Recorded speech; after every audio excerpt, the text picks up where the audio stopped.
안녕하세요. 행복 인트로입니다. 오늘은 책 그때 이렇게 말할걸 한번 살펴보겠습니다. 어느 곳에나 나에게 정신적 폭력을 휘두르는 사람은 항상 있는 것 같습니다.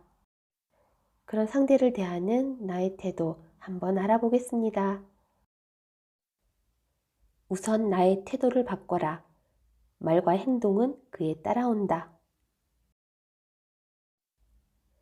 기대하는 반응을 보이면 지는 것이다. 우선 공격한 사람의 심리를 생각해보자. 그 사람은 자신의 공격이 도달했는지 아닌지를 확인하고 싶어 할 것이다. 듣기 싫은 말을 하고 나서 상대방이 움찔하거나 욱하거나 상처받는 것을 보고 싶어 한다. 모욕적인 말을 던진 이후에 그 말 때문에 울거나 화내는 상대방의 모습을 보고 싶어 한다. 그러므로 상대가 기대하는 반응을 보여서는 안 된다. 그 순간 상대의 페이스에 말려들고 만다. 하이에나가 원하던 사냥감이 되어주는 것이나 마찬가지이기 때문이다. 상대가 부르는 싸움판에 올라가지 마라. 공격을 받았다고 해서 바로 감정이 격해져 싸움판에 올라가는 것은 바로 상대가 바라는 것이다. 어디까지나 냉정하게 제정신으로 분노하고 제정신으로 대꾸하는 법을 익혀야 한다. 어떻게든 상대가 부르는 싸움판에 올라가지 마라.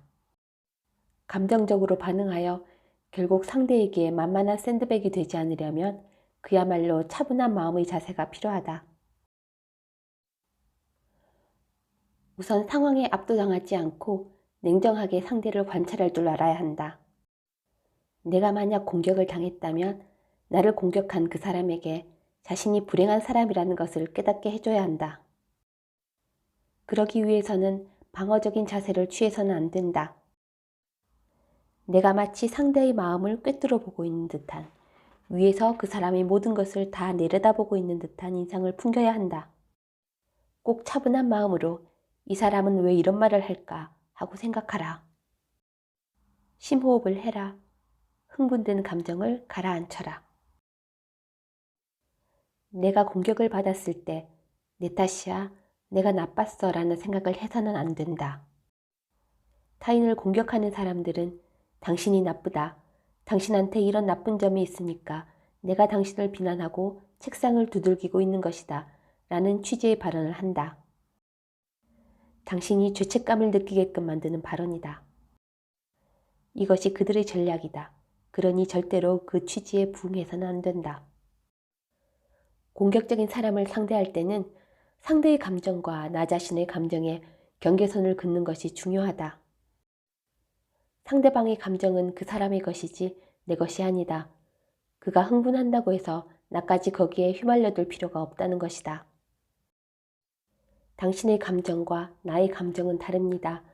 당신과 나는 다른 인간입니다. 이런 자세로 감정의 선긋기를 확실히 해야 한다. 지금 이런 사람이 내 눈앞에서 화를 내고 있다고 생각해보자. 눈을 희번덕거리면서 화를 내고 있다. 혹은 닭똥 같은 눈물을 흘리면서 피해자 코스프레를 하고 있다. 혹은 비아냥거리는 대사를 내던지고 나서 사라졌다. 이것이 바로 이 사람의 공격 방식이다.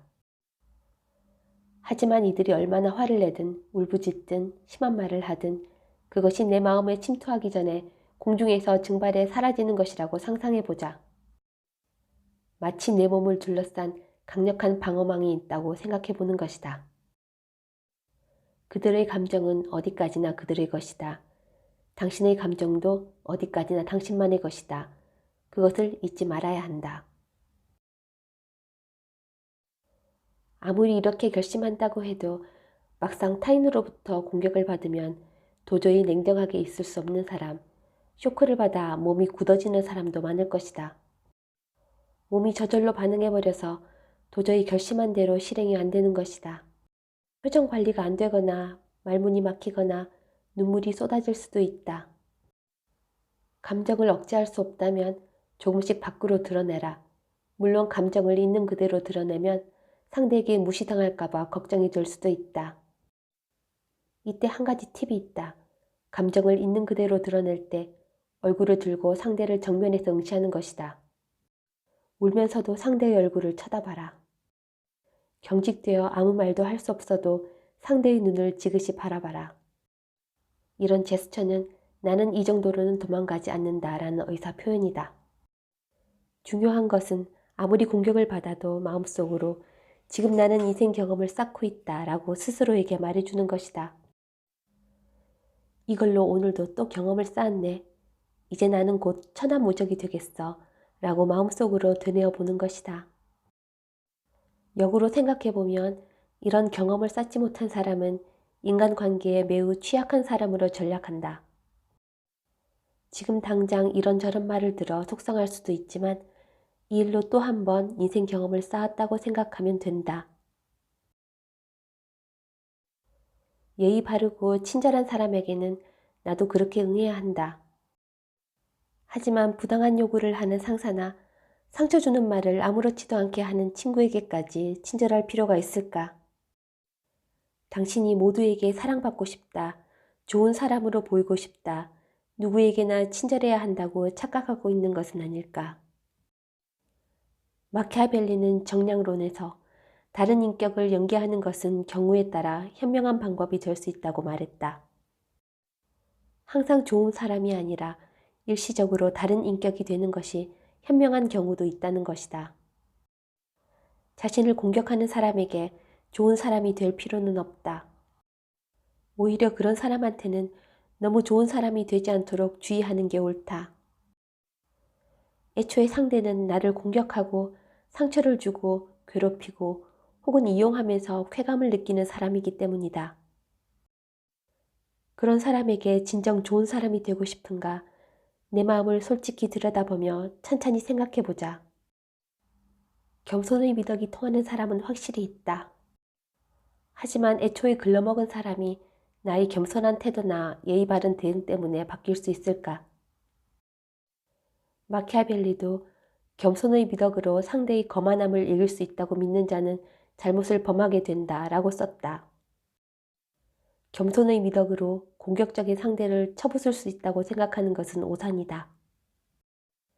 내가 겸손하게 처신하면 상대도 태도를 바꿀 것이다 라고 생각했다가는 내가 먼저 파멸하게 된다. 솔직히 인간의 성격이라는 것은 본질적으로 바뀌지 않는다.